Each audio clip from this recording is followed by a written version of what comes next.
ဂျာမန်တွေကလေလူကောင်ကလည်းအကြီးကြီးပဲမိန်းကလေးဆိုလည်းအကြီးကြီးပဲယောက်ျားလေးဆိုလည်းအကြီးကြီးပဲပေါ့နော်သူတို့တွေကတော်တော်လေးကိုစားနိုင်တဲ့ထက်မှာပါတယ်ဝတ်သားဆိုရင်ကွာအတုံးလိုက်ပေါ့နော်အတုံးအကြီးကြီးရောင်းတာတွေရှိတယ်ဒီဆိုဘယ်နှခါသွားစားမကုန်ဘူးပေါ့နော်Hello မင်္ဂလာပါဒီအခုဒီဂျာမနီနိုင်ငံခလုံးကိုရောက်နေရပေါ့နော်ဒီနေ့ကတော့ Sunday morning ပေါ့နော် shopping mall တွေအကောင်လုံးပိတ်ထားတယ်ဖွင့်ခွင့်မရှိဘူးပေါ့နော်လူတော်တော်များများက Sunday ဆိုရင်သူတို့မိသားစုနဲ့အချိန်ပိုပေးဖြစ်အောင်ဆိုင်တွေပိတ်ထားတယ်ပြီးနောက် Christmas market တောင်မှဒီနေ့ပိတ်ထားတယ်ပေါ့နော်မနေ့ကတော့မှအဲ့ဒီ Christmas market ကအရန်ကိုမှလူတွေစီ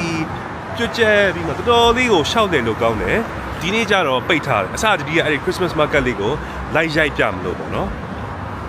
ဒီမှာပါဒီအခုခလုံးကိုရောက်နေရာဒီဥတုကတော်တော်လေးကိုအေးတယ်ဒါပေမဲ့လည်းနေထွက်နေရပေါ့နော်လန်ဒန်ထက်တော့ရာဒီဥတုပိုကောင်းတယ်ပေါ့နော်လန်ဒန်မှာဆိုရင်နေ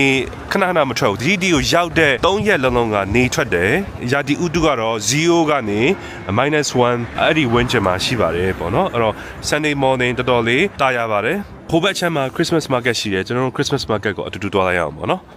မနစ်ကကြတော့ဒီကဒီဘာလင်မြို့ကိုသွားလဲဖြစ်တယ်ပေါ့နော်ဒီချိန်မဲ့လာတယ်တငယ်ချင်းတွေနဲ့ဒီနှစ်ကကြတော့ဒီခလုံးမြို့ကိုလာလဲတာပါပေါ့နော်ဒီမှာပါ Christmas market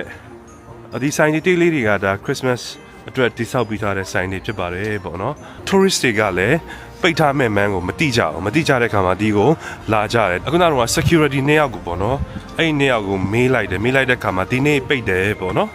ညဆိုရင်လေဒီတစ်ပင်ကနေအလင်းရောင်လေးတွေကြာနေတဲ့ပုံစံမျိုးလှုပ်ထားတဲ့အတွက်ကြောင့်တော်တော်လေးကိုလာပါတယ်ပေါ့နော်မနေ့ကလည်းဒီ Christmas market မှာ